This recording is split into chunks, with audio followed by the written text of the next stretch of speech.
আসসালামু আলাইকুম। এখন দেখবেন সংবাদ শিরোনাম। সারা দেশে চলছে মনোনয়নপত্র যাচাই বাছাই। তারেক রহমান, ডাক্তার শফিকুরের প্রার্থিতা বৈধ ঘোষণা। বাতিল হলো আনিসুল ইসলাম মাহমুদ ও তাসনিম জারার আবেদন।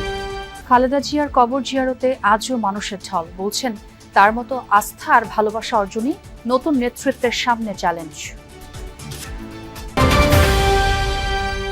কনকনে ঠান্ডায় জবুথুবু গোটা দেশ। ২-৩টি শৈত্যপ্রবাহে জানুয়ারি জুড়েই থাকবে শীতের দাপট। ঘন কুয়াশায় শাহজালাল বিমানবন্দরে শিডিউল বিপর্যয়। পর্দা উঠল ঢাকা আন্তর্জাতিক বাণিজ্য মেলার। টিকিটিং ব্যবস্থার পাশাপাশি চলবে শাটল বাস। সব ধরনের পলিথিন ব্যাগের ব্যবহার নিষিদ্ধ।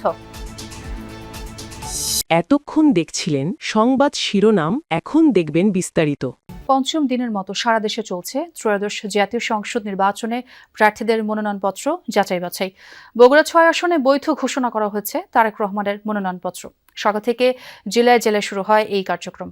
বগুড়া ৬ আসনে বিএনপির ভারপ্রাপ্ত চেয়ারম্যান তারেক রহমান ও জামায়াত প্রার্থীর মনোনয়নপত্র বৈধ ঘোষণা করা হয়, আর বাতিল হয় ৩ জনের প্রার্থিতা। এছাড়া বেগম খালেদা জিয়ার মৃত্যুতে বগুড়া ৭ আসনে তার মনোনয়ন কার্যক্রম সমাপ্ত ঘোষণা করা হয়। ঠাকুরগাঁও ১ আসনে মির্জা ফখরুলের মনোনয়ন বৈধতা পেয়েছে। চট্টগ্রাম ৬ আসনে বৈধ ঘোষণা করা হয় বিএনপি প্রার্থী গিয়াসউদ্দিন কাদের চৌধুরী ও গোলাম আকবর খন্দকারের মনোনয়ন। সাতক্ষীরা ১ আসনে কাগজপত্রের ত্রুটি থাকায় স্থগিত করা হয় বিএনপি ও ইসলামী আন্দোলনের প্রার্থীর মনোনয়নপত্র। তবে তারা প্রত্যেকেই আপিল কার্যক্রমে অংশ নিতে পারবেন। এদিকে ঢাকা ৬ আসনে বিএনপি মনোনীত প্রার্থী ইশরাক হোসেন সহ ৫ জনের মনোনয়ন বৈধ ঘোষণা করেছে ইসি।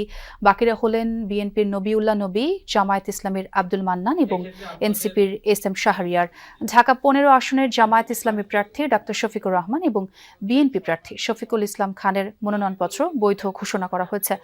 ঢাকা ১১ আসনের জাতীয় নাগরিক পার্টি মনোনীত প্রার্থী নাহিদ ইসলামের মনোনয়নপত্র বৈধ হয়েছে। ঢাকা ৯ আসনের স্বতন্ত্র প্রার্থী ডাক্তার তাসনিম জারার মনোনয়নপত্র গৃহীত হয়নি। তবে বিএনপি প্রার্থী হাবিবুর রশিদ হাবিব ও জামায়াত ইসলামী প্রার্থী কবির আহমেদের মনোনয়নপত্র বৈধ ঘোষণা হয়েছে। ঢাকা ৭ আসনে বৈধ ঘোষণা করা হয়েছে বিএনপির প্রার্থী হামিদুর রহমান হামিদ ও জামায়াতের হাজী মোহাম্মদ এনাতুল্লাহর মনোনয়নপত্র। এদিকে ঢাকা ১৩ আসনে বিএনপির প্রার্থী ববি হাজ্জাজ, খেলাফতে মজলিসের প্রার্থী মামুনুল হক সহ ৬ জনের মনোনয়নপত্র বৈধ ঘোষণা করা হয়েছে। ঢাকা ৮ আসনে এনসিপি প্রার্থী নাসিরউদ্দিন পাটোয়ারি ও গণ অধিকার পরিষদের মেঘলা আলমের মনোনয়নপত্র বৈধ হয়েছে। সাবেক প্রধানমন্ত্রী এবং বিএনপি চেয়ারপারসন বেগম খালেদা জিয়ার কবর জিয়ারতে আজও সমাধিস্থলে মানুষের ঢল। শুক্রবার শেষ হয় ৩ দিনের রাষ্ট্রীয় শোক। বিএনপি ঘোষিত ৭ দিনের শোক পালন কর্মসূচি চলছে এখন। ভোরের আলো ফুটতেই শীত উপেক্ষা করে জিয়া উদ্যানের সমাধি কমপ্লেক্সে আসতে থাকেন শত শত মানুষ। কবর জিয়ারতের পাশাপাশি সমাধিতে ফুল দেন অনেকে। আজও অনেকে সম্মিলিতভাবে কোরআন খতম দিচ্ছেন। বেলা ১১টার দিকে সমাধিসৌধে মহিলা দলের শ্রদ্ধা নিবেদন শেষে বিএনপির সিনিয়র যুগ্ম মহাসচিব রুহুল কবির রিজভী বলেন, গণতন্ত্রের আপসহীন নেত্রী শিখিয়েছেন কিভাবে দেশ ও মানুষের পাশে দাঁড়াতে হয়।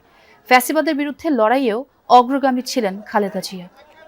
সবাই যেখানে পলিটিক্যাল অ্যাক্টিভিটি জান না, সাধারণ লোকই মানুষ আসতেছে এখানে ফতোয়া পড়তে।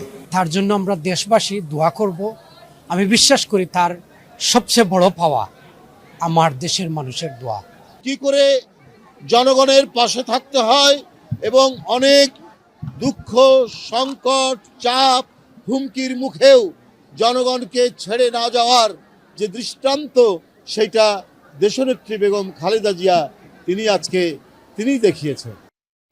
পৌষের মধ্যভাগে সারা দেশেই শীতের দাপট, কনকনে ঠান্ডায় স্থবির জনজীবন।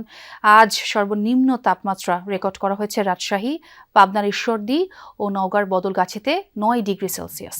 ভোর থেকেই ঘন কুয়াশায় ঢাকা প্রকৃতি। দৃষ্টিসীমা কমে আসায় সড়ক মহাসড়কে হেডলাইট জ্বালিয়ে চলাচল করছে যানবাহন। তীব্র শীতে জরুরি প্রয়োজন ছাড়া বের হচ্ছেন না মানুষ। বিপাকে পড়েছেন খেটে খাওয়া মানুষ। গরম কাপড়ের অভাবে কষ্টে দিন কাটছে দরিদ্র ও ছিন্নমূল মানুষের। সরকারি ও বেসরকারি উদ্যোগে শীতবস্ত্র বিতরণ করা হলেও তা অপর্যাপ্ত। শীতের সাথে পাল্লা দিয়ে বাড়ছে ঠান্ডাজনিত রোগের প্রকোপও। আক্রান্তদের বেশিরভাগই শিশু ও বয়স্ক। ঘন কুয়াশায় প্রধান 2 নৌ রুটে ফেরি চলাচল ব্যাহত। 4-5 দিন ধরে প্রচন্ড রকমের ঠান্ডা, ঘন কুয়াশা, অন্তনে দেখেছি কি মেল বাতাসের কারণে জনজীবন স্থবির হয়ে পড়েছে। শীতের ভিতরে তো কাজ কাম করা যায় না, আমাগো সমস্যা হয়, গরিব মানুষ। নৌকাদল ভাই তো এই শীতকালে দিন কষ্ট কইরা, কিন্তু আমরা শীতে খুব কষ্ট হইতে আছে বুঝলেন। যমুনা নদীর তীর ঘেঁষে গড়ে ওঠা মূলত এই সিরাজগঞ্জ জেলাটি মূলত সকাল থেকেই আমরা দেখেছি যে প্রচণ্ড ঘন কুয়াশায় কিন্তু আসলে ঢাকা ছিল এই জেলাটি। বেলা বাড়ার সাথে সাথে একটু রোদের দেখা মেলে, তারপর একটু ঘন কুয়াশা কেটে গেলেও শীতের তীব্রতা কিন্তু প্রচণ্ড রয়েছে, যে কারণে কিন্তু আসলে এই অঞ্চলে খেটে খাওয়া মানুষ যারা তারা কিন্তু একদম কেউ ঘর থেকে বেরোতে পারছে না। দেখতে পারবেন পুরো জমি এলাকার যেগুলো রয়েছে, অর্থাৎ ফসলি জমিগুলো রয়েছে, সবই কিন্তু আসলে ফাঁকা রয়েছে। কিন্তু এখানকার আজকে কৃষকরা যে সকালে ভোরে কাজে আসবে, তারা কিন্তু শীতের জন্য মূলত কাজে আসতে পারছে না। একই সাথে পাশেই কিন্তু যমুনা নদী, সেই নদীতেও আসলে খেটে খাওয়া মানুষ যারা রয়েছেন তারা কিন্তু নদীতে আসবেন, নদীতে এসে যে তাদের যে মাছ ধরা থেকে শুরু করে অন্যান্য যে কাজগুলো রয়েছেন সেটি কিন্তু আসলে তারা মূলত করতে পারছে না। একটি মাত্র কারণ, সেটি হচ্ছে প্রচণ্ড শীত। এই শীতের মধ্যে কিন্তু আসলে এই খেটে খাওয়া অসহায় মানুষ, যারা দরিদ্র মানুষ রয়েছেন, তারা কিন্তু কোনো কাজে আসছে যোগ দিতে পারছে। পর্দা উঠেছে ঢাকা আন্তর্জাতিক বাণিজ্য মেলার 30তম আসরের উদ্বোধন করেন বাণিজ্য উপদেষ্টা শেখ বশিরউদ্দিন। অংশ নেন শীর্ষস্থানীয় ব্যবসায়ী নেতারাও। পেপার ও প্যাকেজিং শিল্পকে 2026 সালের বর্ষ পণ্য ঘোষণা করা হয়েছে। বাণিজ্য মন্ত্রণালয় এবং ইপিবির যৌথ উদ্যোগে চলবে মাসব্যাপী এই আয়োজন। মেলায় টিকিটিং এর ব্যবস্থা করা হয়েছে। লেআউট প্ল্যান অনুযায়ী বিভিন্ন ক্যাটাগরির 324টি প্যাভিলিয়ন ও স্টল বরাদ্দ দেওয়া হয়েছে। পলিথিন ব্যাগ এবং সিঙ্গেল ইউজ প্লাস্টিক ব্যবহার নিষিদ্ধ করা হয়েছে এইবার।